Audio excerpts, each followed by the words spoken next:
Salam əziz şagirdlər, mən Sara müəllim. Bugün sizlərlə bir məchulu tənliklər və məsələlər mövzusunun testlərinə baxacağıq. Testlərin izahına keçməmişdən qabaq onu qeyd edim ki, bizim hazırlıq dərslərimiz var. Bu nömrə ilə əlaqə saxlayaraq dərslərimizə qoşula bilərsiniz. İndi isə keçək sualların izahına. Birinci sualda deyir, A-nın hansı qiymətində AX bərabərdir 7 tənliyinin həlli yoxdur. Burada biz iki yolla gedə bilərik. Ya yaza bilərik ki, bax A-nın hansı qiymətində soruşur. Mən yaza bilərəm. X bərabərdir. Buradan X bərabər olacaq 7 bölək A-ya. Biz məxrəcə istənilən ədəd verə bilərik. Məxrəc heç vaxtı 0 ola bilməz. Əgər A 0 olarsa, bu tənliyin həlli deyəcək ki, yoxdur. Və yaxud da uşaqlar məntiqlə belə baxın da. Məsələn, mən A-ya AX bərabərdir 7 tənliyində mən A-ya versəm -1. O zaman mən X-a -7 verəcəm. Bu olacaq müsbət 7. A-ya versəm 7. O zaman mən X-a verəcəm 1. Və yaxud da A-ya istədiyim ədəd verə bilərəm. Mən X-a elə ədəd verəcəm ki, bir-birinə vuranda 7 alım. Amma mən A-ya 0 versəm, baxın uşaqlar nə olacaq? Mən 0-ı nəyə vursam 7 eləyər. Elə bir ədəd yoxdur da. Çünki mən 0-ı istənilən bir ədədə vursam 0 alınacaq. Ona görə həmişə soruşanda ki, hansı qiymətində tənliyin həlli yoxdur, A verə bilər, B verə bilər, ifadə verə bilər. Həmişə X-in qarşısındakı ədəd 0 olarsa, biz deyəcəyik həmin tənliyin həlli yoxdur. Məsələn, bu şəkildə də verə bilər. A üstə gəl 3, vuraq X, üstə gələk məsələn 6 bərabərdir 0. Soruşar ki, A-nın hansı qiymətində tənliyin həlli yoxdur. A üstə gəl 3-ü ümumilikdə X-in qarşısında duran bir ifadə, bir ədəd olaraq düşünsək, tənliyin o vaxt həlli olmaz ki, X-in qarşısındakı ifadənin 0-a bərabər olarsa. Buradan da bərabər olacaq -3. Yəni, bunu izah üçün yazdım. Hal-hazırki testimizin cavabı əslində 0-dır. Növbəti test suallarında biz bu tip suallarla çox qarşılaşacağıq. Yəni, qayda olaraq yadınıza saxlayın ki, X-in qarşısındakı ədəd, ifadə 0 olarsa, biz deyəcək tənliyin həlli yoxdur. İndi burada yenə A-nın hansı qiymətini? Təbii ki, A 0 olarsa, tənliyin həlli olmayacaq. Çünki X-in qarşısında duran ədəddir. Mən 0-ı elə bir ədəd yoxdur ki, həmin ədədə vuranda 5 alım. 0 istənilən ədədə vuranda 0 olur. İndi bu olsaydı AX bərabərdir 0. O zaman A istənilən ədəd ola bilərdi, B də yəni bu 0 olanda A-ya biz istənilən ədədi verə bilərik. İndi keçirik digərinə. Üçüncü sualda tənlik verib, soruşur tənliyi həll edin. Biz tənliyi həll etmək üçün nə edirik uşaqlar? Həmişə X-ları bir tərəfə yığmaq lazımdır. Sərbəst hədləri bir tərəfə, ədədləri bir tərəfə. Baxın uşaqlar, burada biz nəyə diqqət etməliyik? 3x gedir o birisi x-in yanına, 4x-in. 3 4x-in yanına gedəndə işarəsi dəyişir. Görürsünüz, müsbətdir. Olur çıxaq, yəni mənfi. Olacaq 4x çıxaq 3 bərabərdir. Baxın uşaqlar, 1 burada yerində qalır da. İndi mən 5-i 1-in yanına gətirirəm. 1 mənfidir. Mənfi 1 olduğu kimi qalır. 5 1-in yanına gələndə görürsünüz 5 müsbətdir. İşarəsi dəyişir, olur -5. Yəni çıxaq. Daha doğrusu burada x var. Buradan 4x-dan 3x çıxanda x bərabərdir. -1-dən 5 çıxanda, ümumiyyətlə mənfidən hansısa bir ədədi çıxanda toplayıb mənfi yazırıq. Bu olacaq -6. Dördüncü suala baxırıq. Burada olacaq C. Burada da yenə baxın. Buradan onsuz da x-lar bir yerdədir. Bunları toplayanda eləyəcək 12x bərabərdir 24. X da bərabərdir 24 bölək 12. Buradan da x bərabər olacaq 2-yə. Yəni C variantı. 5-ci sual. B ədədi 72-dən 6 dəfə kiçikdir. Bu nə deməkdir? B 72-dən 6 dəfə kiçikdir. Yəni, B bərabərdir 72 bölək 6. Buradan da B bərabər olacaq 12-yə. 6-cı sual. Dəyişənin hansı qiymətində bu ifadəsinin qiyməti bu ifadənin qiymətindən 90 vahid böyükdür. Uşaqlar, yadınızda saxlayın. Əgər 90 vahid ümumiyyətlə böyükdür deyəndə bu ədəd, birinci ədəd digər ədəddən neçə vahid böyükdür deyirsə, siz nə edirsiniz? Birinci ədədi bərabər eləyirsiniz. Baxın, birinci ədəd və yaxud da ifadə bərabər olur böyükdür deyəndə. İkinci ədəd üstə gələk vahid. Baxın, bunu yadınızda saxlayın qayda olaraq. İndi birinci ədədim verib 2y vuraq, 3y çıxaq 1. İndi mən bərabər eləyəcəm. İkinci ədədim nədir? İkinci ifadəm və yaxud da ki, baxın, yazıram y vuraq, 7 üstə gələk 6y. Üstə gələk vahid deyir, 90 vahid böyükdür. Bunu tapmaq üçün təbii ki, vurub açıram. 2y vururam 3y. Olacaq 6y kvadratı çıxaq. Çünki 2 3-ə vurulur, y də y-ə vurulur. Y-i y-ə vuranda y kvadratı edir. Çıxaq, niyə çıxaq yazdım? Çünki burada çıxma var. 2y vururam 1-ə. Eləyəcək elə 2y. Bərabərdir. Yenə y-i 7-yə vururam. Eləyəcək 7y. Üstə gələk y-i 6y-ə vuranda olacaq 6y kvadratı. Üstə gələk 90. İndi bu tip suallarda mən nə edirəm? Ədədləri 90-ı saxlayaq əvvəlcə. Y-ləri bir tərəfə yığaq. İndi burada olacaq 6y kvadratı çıxaq 2y. Baxın, bu 7y bərabərliyin sol tərəfinə keçəndə işarəsi dəyişəcək. Olacaq mənfi 7y. Bax, bu 6y kvadratı da bərabərliyin sol tərəfinə keçəndə qarşısında toplama var idisə olacaq çıxma. Çıxaq 6y kvadratı bərabərdir 90.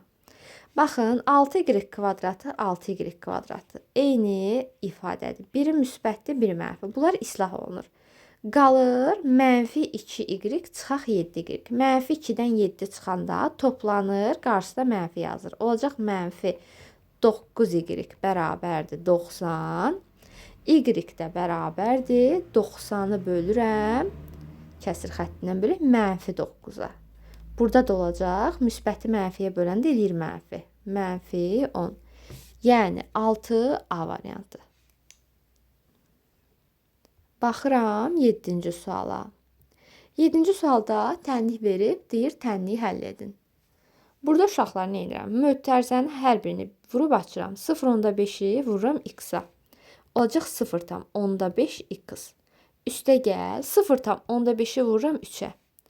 Eləyəcək 1.5 bərabərdir. 0.8-i vururam 10-a. Eləyəcək 8 çıxaq 0.8 indi vururam x-a 1. Hər bir həddə vururam. Olur 0.8 x. İndi buradan uşaqlar x-ları bir tərəfə yığıram, ədədləri bir tərəfə. Baxın, bu 8x 0.5 x-in yanına gedəndə işarəsi dəyişir. Mənfi idisə olur toplama ilə. Yəni 0.8 ilə gəlin uşaqlar, bax, bunu da sizə izah edeyim. Üstə bax, çıxma idisə toplama olur. 0.da gəlin əvvəlcə yazım. 0.5x üstə gəl 0.8x olacaq. Bərabərdir 8 çıxaq 1.5. Nəyə görə çıxdım? Çünki burada toplama idi deyə bərabərliyin digər tərəfinə çıxma ilə keçdi. 0.5-in üstünə gəlirəm 0.8-i. 5-in üstünə 8 gəlirik. Eləyir 13. 3 yazırıq bir yadda. Baxın, vergülü vergülün altından yazdım. 0-ın üstə 0 gələndə 0 eləyir. Bu 1 də yaddaydı. Vergüldən qabağa yazdım. Görürsünüz, elə hesablayırıq ki, vergüllər alt-alta düşür. Bu da olacaq 1.3x bərabərdir. 8-dən də çıxırıq 1.5-i.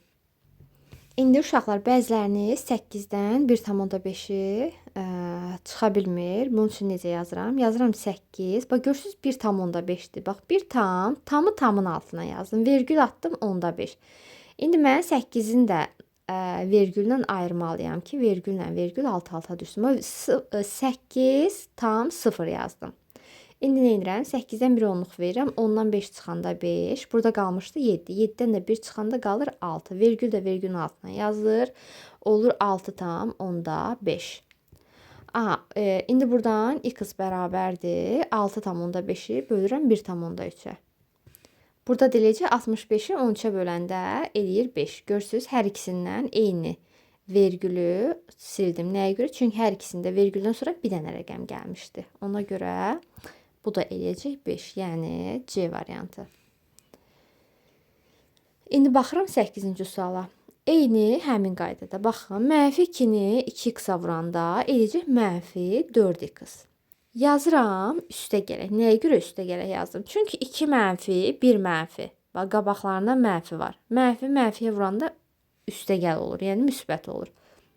Olacaq üstə gəl 2, üstə gəl 3-ü 3x-a vururam. 9x üstə gəl 3-ü də vururam 1-ə. Eləyəcək 3. Bərabərdir -10. İndi burada nə edirik? X-lar bir tərəfdə qalır. -4x üstə gəl 9x bərabərdir. -10 yerində qalır. Nəyə görə? Çünki yerini dəyişmədiyinə görə işarəsiz olduğu kimi qalır. 2 -10-un yanına gəlir çıxmayla. Çünki öz işarəsi müsbətdir. 3 gəlir çıxmayla. Buradan mənfi ilə müsbəti toplayanda böyükdən kiçiyə çıxıb böyüyün işarəsini yazırıq. 9 müsbət olduğuna görə 9-dan 4 çıxıb 9-un işarəsini yazıram, yəni müsbət. Bərabərdir. Ondan 2, -10-dan çıxıram 2, çıxıram 3. Bu zaman nə olur? Toplanır, mənfi yazılır. Bu da olacaq -15. Buradan da x bərabərdir -15 bölək 5. Yəni x bərabər olacaq -3-ə. Olacaq A variantı. İndi 9-cu suala baxırıq. 9-cu sualda uşaqlar biz nə edə bilərik? Hər tərəfi 2-yə də vura bilərik. Nəyə görə 2-yə vurmaq istəyirəm? Çünki mən bu kəsri 2-yə vursam, bu məxrəcdəki 2 gedəcək. Bu məxrəcdəki 2-ni getməsi üçün gəlin yazaq. Baxın, amma bir şərtimiz var ki, mən təkcə bu kəsri 2-yə vurub qalanlarını olduğu kimi saxlamıram. Bu kəsri bunu 2-yə vurdumsa qalanlar hamısını bir-bir 2-yə vurmalıyam.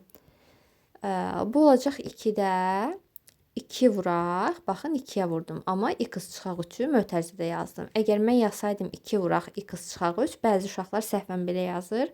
O zaman yanlış olardı. Olacaqdı 2x çıxaq 3. Belə olmur. Üstə gələk. İndi bu x-i də 2-yə vururam. Olacaq 2x bərabərdir. Mütləq bu 9-u da 2-yə vurmalıyam. 18. Baxın uşaqlar, bu 2 ilə 2 ixtisar getdi. Qaldı x çıxaq 3, üstə gəl 2x bərabərdir 18. Görürsünüz, daha rahat hesablaya bilərik.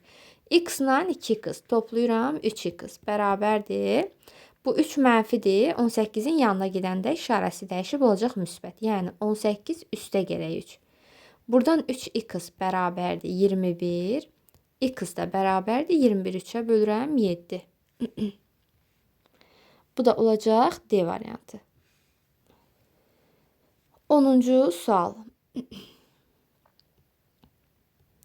10-cu sualda uşaqlar necə eləyirik? Baxın, mötərizənin içərisində mən hər birini düzgün olmayan kəsrə çevirirəm.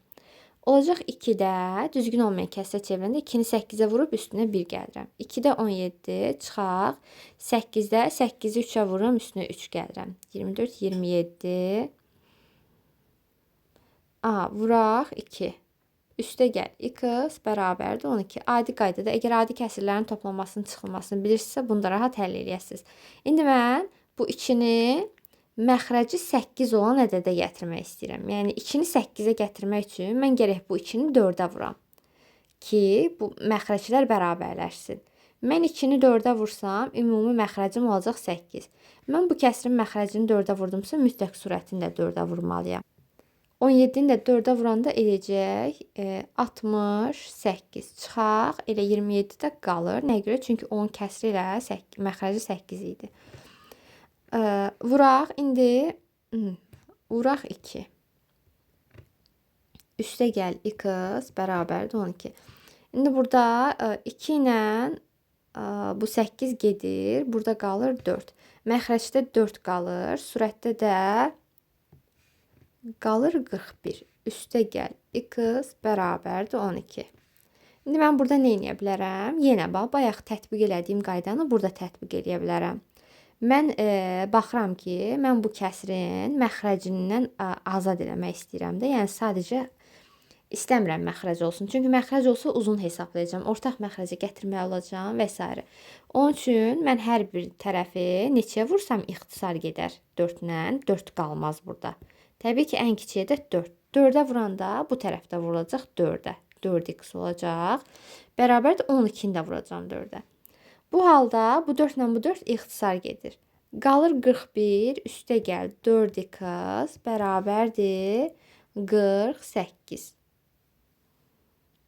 12-ni 4-ə vurdum, 48 aldım. Buradan 4x bərabərdir 48 çıxaq 41. Nəyə görə çıxdım? Çünki işarəsi müsbətdir ona görə. 4x bərabərdir 7. X da bərabərdir. Bax, x-in qarşısındakı ədəd həmişə məxrəcə düşür. 4-də 7. İndi uşaqlar 4-də 7-ni, indi mən bunu tam hissəyə ayırmalıyam. Çünki bu düzgün olmayan kəsirdir. Çox vaxtı, yəni bu tip sualların cavabını qarışıq ədəd şəklində verir. İndi bəzi uşaqlar düzgün olmayan kəsri qarışıq ədədə çevirməkdə çətinlik çəkir. Bunun üçün nə edirəm? 4-ü 7-ni bölürəm 4-ə. 7-nin içində 4 neçə dənə yerləşir? Bir dənə. Bu 4 olduğu kimi məxrəcdə yazılır.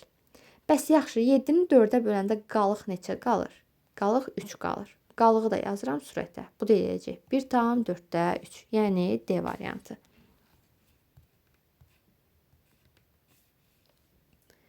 Aha, baxıram 11-ci suala.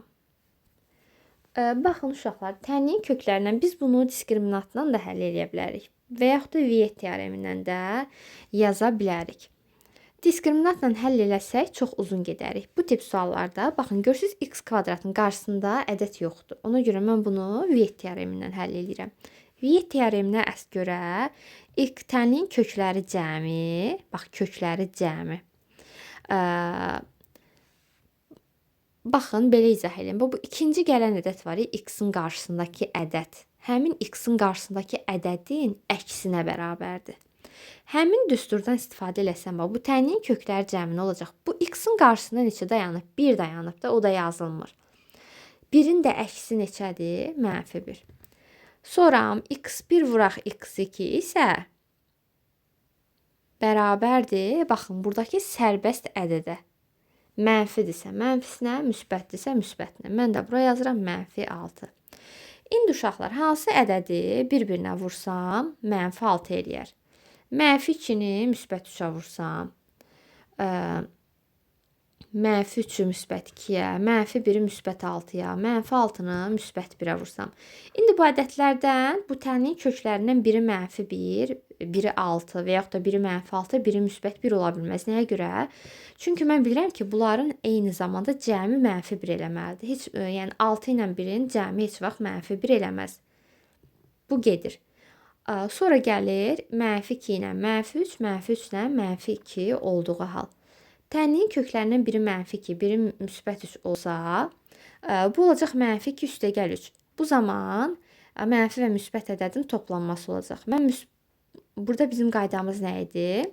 Mənfi və müsbət ədədi toplayanda böyükdən kiçiyə çıxıb böyüyün işarəsini yazmaq lazımdır. Bu zaman olacaqdı mənim tənliyimin kökü müsbət 1. Ona görə -2 və müsbət 3 ola bilməz. Amma -3 ilə müsbət 2 olsa, həqiqətən də hasili -6 eləyir. Cəmi isə -3-ün üstünə 2 gələndə nə olur? Böyükdən kiçik çıxıb böyüyün işarəsi yazılır. Yəni -1. İndi tənliyimin köklərindən biri -3-dür. Digəri isə müsbət 2. -3 və müsbət 2. İndi baxaq görək variantlarda hansı var? Müsbət 3 var, müsbət -2 var. Bunlar ola bilməz. Təbii ki, -3 yoxdur, müsbət 2 var. Deməli, tənliyimin köklərindən biri müsbət 2-dir. Baxıram 12-ci suala. Uşaqlar, 12-ci sualı diskriminantla da həll edə bilərik. Amma mən burada nə edə bilərəm? Mən burada hər birini 9-a bölsəm, burada çevrilmiş tənliyi ala bilərəm. Amma gəlin düsturla eləyək. Bəzi uşaqlar o yolla gedəndə qarışdırır. Gəlin düsturuna yazaq. Bizim düsturumuz necə idi? Əvvəlcə diskriminantı tapırdıq. Diskriminant bərabər idi. B kvadratı çıxaq 4AC. Bu hardaydı? Yəni AX kvadratı üstə gəl BX üstə gəl C bərabərdir 0 tənliyində biz bu düsturdan istifadə edirik. Baxın uşaqlar, indi mən bu tənlikdə yerinə qoyuram. X diskriminant bərabərdir. B kvadratı. B-nin yerində nə dayanıb burada? -2 dayanıb. Yazıram -2-nin kvadratı çıxaq. Və bu 4 həmişə olur. 4 vuraq. A-nın yerində nə dayanıb? Baxın uşaqlar, bu burada A-dır, burada. Burada A-nın yerində 9 dayanıb. Yazıram 4 vuraq 9 vuraq. İndi burada C-yə baxın. C-nin yerində nə dayanıb? -7 dayanıb. Yazıram vuraq -7 bərabərdir. -2-nin kvadratı 4 eləyəcək. Çıxaq. İndi uşaqlar, mən çıxaq yox, üstə gəl yazıram. Nəyə görə? Çünki burada çıxma var mənfidir. Bu da 7 mənfidir də. Mən mənfiyə vursam müsbət eləyəcək. Ona görə olacaq toplama. Bunlar da bir-birinə vuranda eləyəcək 252. 4 ilə də toplayanda olacaq 256. İndi uşaqlar, mən tənliyin köklərini tapmalıyam. Tənliyin kökləri x1 və x2-dir. Yazıram x1 bərabərdir. -b düsturumuz belə idi. Üstə gəl, kök altında diskriminant. Bölək 2a. -b-ni uşaqlar belə yadınızda saxlayın. Əgər x-in qarşısındakı ədəd, baxın bu ikinci.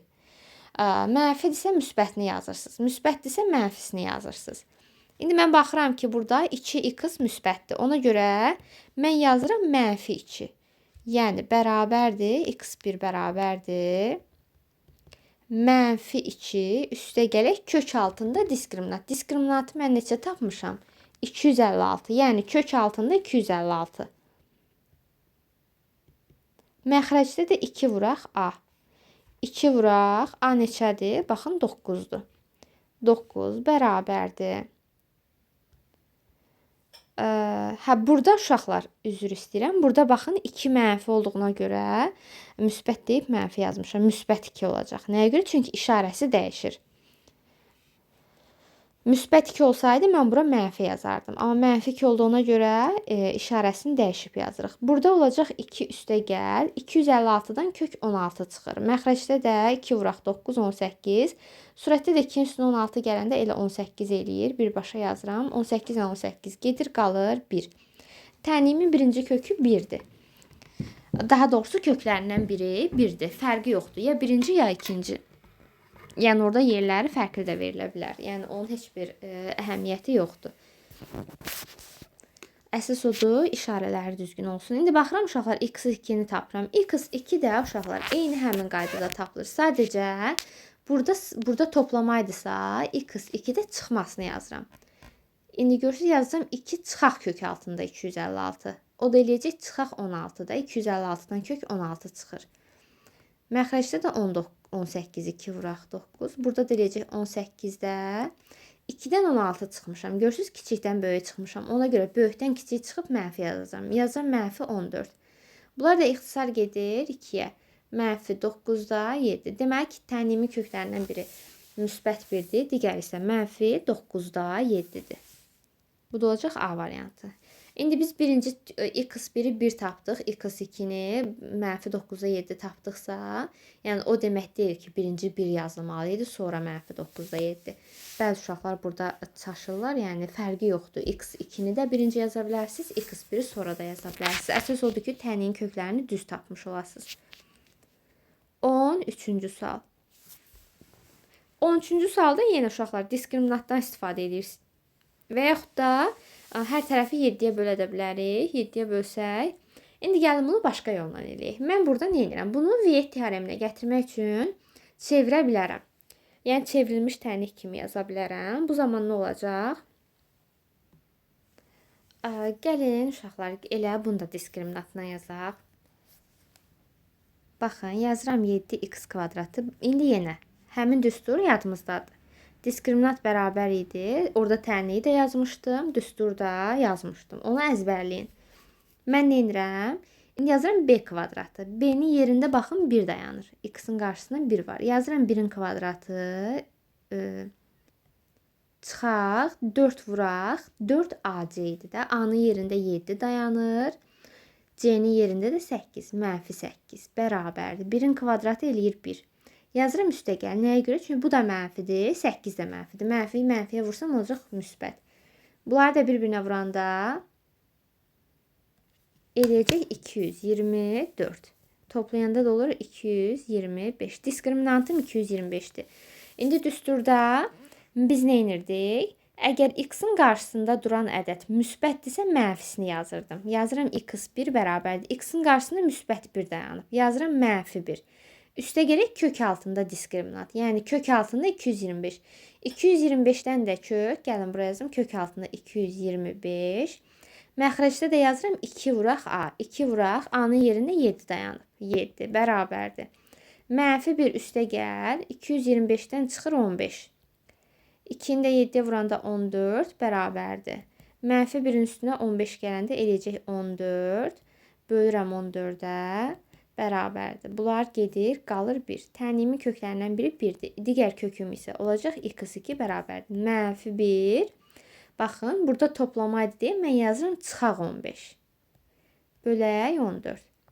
Burada deyəcək, mənfidən hansısa bir ədəd çıxanda toplanıb mənfi yazılır. Olur -16, məxrəcdə də 14. Bərabərdir. 2-yə ixtisar eləyəndə eləyəcək -7-də 8. Deməli, köklərindən biri oldu. Müsbət 1, digər oldu -7-də 8. Yəni, 13 olacaq C variantı. 14-cü sual. Tənliyin kökləri cəmini tapın. Ümumiyyətlə, tənliyin kökləri cəmini uşaqlar necə tapırıq? Baxın, nə edirəm? Mən x-i ortaq vuruq kimi çıxardıram. Və yaxud da uşaqlar, burada 2 yolla gedə bilərsiniz. Əgər düstur yadınızdan çıxıbsa, yazırsınız ortaq məxrəc kimi, daha doğrusu ortaq vuruğu çıxardırsınız. Baxın 14-cü sualda. X-i çıxardıram, yazıram x üstə gələk 4 bərabərdir 0. Buradan x bərabərdir 0, x üstə gələk 4 və bunların hər birini ayrı-ayrılıqda bu tərəfdən yazıram. Bərabər edirəm 0-a. Buradan da x bərabərdir 4 bərabərliyin digər tərəfinə keçir, olur -4. Tənim köklərindən biri 0-dır, digəri -4-dür. Ümumiyyətlə uşaqlar, biz bunu natamam kvadrat tənlik deyirik. Natamam kvadrat tənlikdə C olmur. Biz bilirik ki, normalda tənliyimiz ax kvadrat üstə gəl bx üstə gəl c bərabərdir 0 şəklindədir. Baxırsınız, burada c yoxdur. Deməli, c 0-a bərabərdir. Bu zaman biz düsturdan istifadə edirik. Natamam kvadrat tənlikdə həmişə tənliyin köklərindən biri 0 olur. x1 olur hər zaman 0. x2 isə olacaq. Baxın, bu düsturdur. -b bölək a. Baxın, indi burada b-nin yerində nə dayanıb? 4 dayanıb. İndi yazıram, bərabərdir. -4 bölək. A-nın yerində nədir? 1 dayanıb. 1. O da olacaq -4. Yəni, hər iki yoldan istifadə edərək yaza bilərsiniz. 15-ci sual. 15-ci sualda uşaqlar soruşur ki, tənliyin kökləri cəmini tapın. Burada da yenə 2 yolla gedə bilərsiniz. Gəlin, birinci qaydamını izah edeyim. Məsələn, 3x kvadratı çıxaq 15 bərabərdir 0. Baxın uşaqlar, mən yazıram 3x kvadratı bərabərdir. 15 bərabərliyin digər tərəfə müsbətlə keçir. Olur müsbət 15. Buradan x kvadratı bərabərdir 15 bölək 3. Yəni 5. X da bərabər olacaq kök altında müsbət -5-ə. Nəyə görə kök altında? Yəni baxın, x kvadratından x-a gəlibsə nə olub? Deməli kökün altına salmışam ki, kvadrat gedib. Elə deyil. O zaman 5 də kökün altına salınacaq. Burada da indi deyir köklər cəmi. Köklər cəmi müsbət kök altında 5 ilə mənfi kök altında 5-i toplayanda eləyəcək 0. Bu birinci qaydamız. Digər qaydamı isə düsturla yaza bilərik. Biz burada həmişə bilirik ki, tənliyin kökləri cəmi hər zaman B-nin qarşısında duran ədədə bərabər olur. Biz hər tərəfi 3-ə bölsək, biz baxırıq ki, burada B yoxdur. B hansı olur? Yəni, x-in qarşısındakı ədəd. Görürsünüz, x yoxdur. Deməli, B-si 0-dır. B-si 0-dırsa, təbii ki, tənliyin kökləri cəmi də olacaq 0. 16-cı sual. 16-cı sualda da yenə adi qaydada tənliyi həll edirəm. Mən nə edirəm burada? Baxın, bu 5-də 1 x-i 8-də 3 x-in yanına gətirirəm. Bu olacaq 8-də 3 x çıxaq 5-də 1 x. Görsünüz, işarəsi dəyişdi. Bərabərdir. 4 üstə gəl 6. Nəyə görə üstə gəl yazıram? Çünki burada mənfidir. Bərabərliyin digər tərəfinə keçəndə işarəsi dəyişəcək. Burada tənliyi həll eləyəndə ortaq məxrəci gətirirəm. Bu olacaq 40-da. 40-ı 8-ə bölürəm, 3-ə vururam. Eləyəcək 15x çıxaq. 40-ı 5-ə bölüb 1-ə vururam. Eləyəcək 8x. Bərabərdir 10. Buradan 15x-dan 8x çıxıram. Olacaq 7x bərabərdir. 40-ı 10-a vururam. Baxın, çarpaz şəkildə vururuq. Elə fərz edin ki, onun məxrəcinə 1 dayanır. Biz nə edərdik? Çarpaz şəkildə vurardıq. Sürəti vururam 1-ə, elə olduğu kimi yazdım. Çıxanda onsuz da 7x eləyirdi. 40-ı da vururam 10-a. Eləyəcək 400. X da bərabərdir. 400-ü bölürəm 7-yə. Buradan deməli x bərabərdir yazıram. İndi uşaqlar, biz burada görürsünüz tamla verib. 400-ü bölürük 7-yə. 400-ün içində 7 yerləşir. Bax, 40-ın içində 7 5 dəfə. 5 dənə 7 35. 40-dan 35 çıxıram, 5 qalır. 0-ı düşürürəm aşağı. 50-nin içində 7 7 dəfə. 7 dəfə 7 49. Baxın uşaqlar, bir qalıq qaldı. İndi biz burada nə edirik? Tam neçədir? Bax, 57 aldım. 57-ni yazıram bura. 57 tam. Məxrəcə bu 7-ni yazıram. Qalıq neçədir? Qalıq 1-dir. Qalığı da yazıram sürətə. 57 tam. 7-də 1. Yəni A variantı. 17-ci sualda həmin qayda ilə yazırsınız. Yaxşı, gəlin yazın. Baxın, yazıram 17-ci sualı. Burada nə olacaq? Yenə 2-də 1, 5-də 2-nin yanına gəlir. İşarəsi dəyişir. Olur 5-də 2x, çıxaq 2-də 1x bərabərdir. 2 üstə gəl. Nəyə görə üstə gəl yazdım? Çünki bu 8 mənfidir. 2-nin yanına gəlir müsbət 8 olaraq. Burada toplayanda ortaq məxrəcim olur 10. 10-u 5-ə bölürəm, 2-yə vururam. Eləyəcək 4. Çıxaq, 10-u 2-yə bölürəm, 1-ə vururam, olacaq 5. Daha doğrusu yanlarında x var. 4x çıxaq 5x bərabərdir. 2 ilə 8, 10.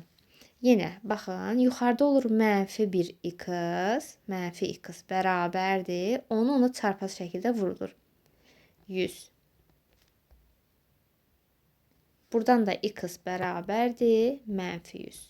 Yəni, bu mənfi 100-ün yanına gəlir, x-in yanından.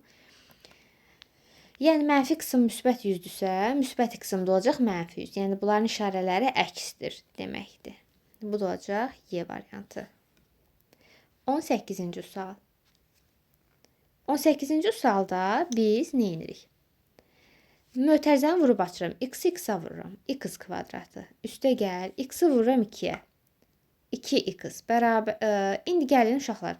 Burada 3x kvadratını bərabərliyin sol tərəfinə keçirək ki, x-lardan ayrı düşməsin. Çıxaq 3x kvadratı bərabərdir 0. Baxın uşaqlar, x kvadratı x kvadratı. Görürsünüz, biri mənfidir, biri müsbət. Toplayanda böyükdən kiçiyə çıxıb böyün işarəsini yazıram. Yazıram 2x kvadratı, üstə gəl, 2x bərabərdir 0. Baxın uşaqlar, bu tənlikdə C yoxdur.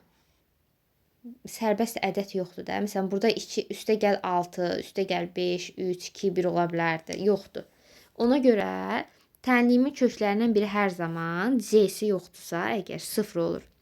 Digər tənliyimin kökü isə olacaq mənfi B bölək A-ya. B-nin yerində 2 dayanıb. 2 bölək mənfi 2-yə. Baxın, görürsünüz 2 dənə mənfi burada, mənfi burada. Bunlar olacaq müsbət. Ümumiyyətlə 2 dənə mənfi gördünüzsə, onu birləşdirin. Elə fərz edin, sizə 2 dənə belə bir çubuq veriblər. Birləşdirib siz onu üstə gəl düzəldirsiniz. Harda yan-yana, məsələn, 3 çıxaq mənfi 2 və s. Bu tip sual gördünüzsə, 2 dənə mənfi yan-yanadır. Birləşir, üstə gəl olur. Burada da biri yuxarıdadır, biri surətə aiddir, biri məxrəcdə. Bu da olacaq müsbət 1. Tənliyimin köklərindən biri 0-dır, biri müsbət 1-dir. Yəni olacaq Y variantı. İndi bunu başqa necə eləyə bilərsiniz? Başqa da belə eləyə bilərsiniz ki, ortaq vuruğu çıxardırsınız mötərizə xaricinə. Buradan ortaq vuruq neçə çıxa bilər? Tənliyimi yazdım, hesabladım. Ortaq vuruğum olacaq olsun x. Ola bilər 2x da götürə bilərsiniz, problem deyil. İndi mən x götürürəm. X vuraq. İndi x-i nəyə vursam mənfi 2x kvadrat eləyər? Təbii ki, mənfi 2x-a. Üstə gəl, nəyə vursam 2x eləyər? 2-yə. Bərabərdir 0. İndi hər birini ayrı-ayrılıqda 0-a bərabər edirəm. X bərabər olacaq 0. İndi bu birinci yoldur, bu da ikinci yolumuzdur.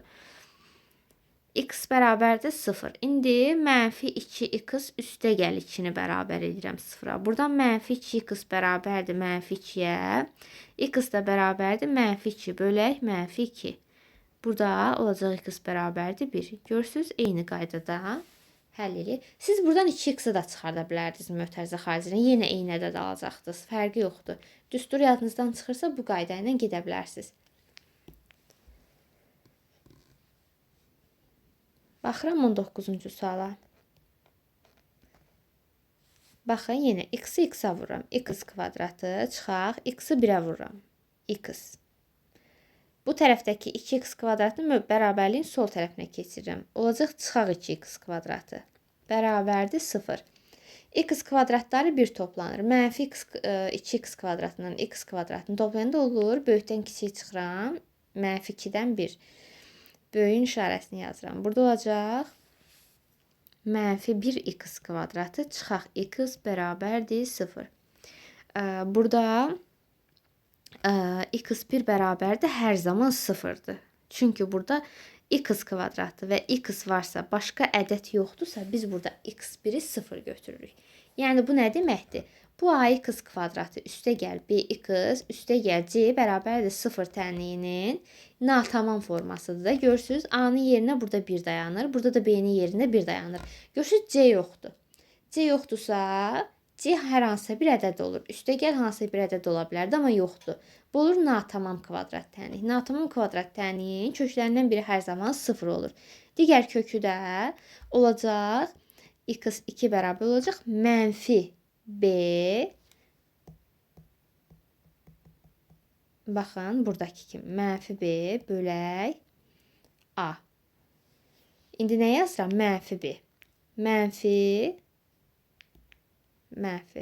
b-nin yerində nə dayanır? 1 dayanır. 1. Bax, 1 də mənfidir. Bölək a-nın yerində də mənfi 1 dayanır. Mənfi 1 bərabərdir. Mənfilər gedir. Surətdə də məxrəcdə mənfi var. Amma burada bir dənə də mənfi var deyə bununla birləşəcək bir mənfi yoxdur ki, bunlar müsbət olsun. Ona görə 1 bölək 1 edir. Bu mənfi də qabağa yazılır. Deməli, tənliyimin köklərindən biri oldu 0, biri də oldu mənfi 1. Yəni D variantı. Baxıram 20-ci suala. 20-ci sualda da uşaqlar yenə 3-ü vururam x-a. 3x çıxaq. 3-ü vururam 2-yə. 6 çıxaq. Mötərizə açıram. Nəyə görə? Çünki burada mənfi var ona görə. Mənfi olduğuna görə mötərizə açdım. İndi axırda biləsiniz nəyə görə. İndi 4-ü vururam x-a. 4x çıxaq. Çünki burada çıxma var ona görə. 4-ü də vururam 3-ə. 12 bərabərdir 1. İndi uşaqlar baxın, 3x çıxaq 6 çıxaq. İndi mötərizənin qarşısında çıxma var deyə mötərizənin içərisinin işarəsi tamamilə dəyişir. Müsbətlər olur mənfi, mənfilər olur müsbət. Çıxaq 4x, burada çıxma olduğuna görə olacaq üstə gəl 12 bərabərdir. Bərabərdir yazmayaq, yazaq. Hə, burada x kvadratı olmadığına görə elə yazaq bərabərdir 1. X-lar 1 toplanır. 3x mənfi 4x. Böyükdən kiçik çıxıram. Olur mənfi 1, 4-dən. O da yazılmır. Yazıram mənfi x bərabərdir. 1 olduğu kimi qalır burada. 6 1-in yanına toplama ilə gedir. Çünki burada işarəsi mənfidir. 12 1-in yanına çıxma ilə gedir. Çünki işarəsi müsbətdir. Mənfi x bərabərdir. 1-in üstə 6, 7. 7-dən 12 çıxanda 12-dən 7 çıxıb mənfi yazıram. Olacaq mənfi 5. Bax, mənfi x mənfi 5-ə bərabərdir. Bu zaman x-in də bərabər olacaq. Görürsünüz, bərabərliyin hər iki tərəfində mənfi var. Bunlar gedir. olacaq müsbət 5. Bu da olacaq C variantı.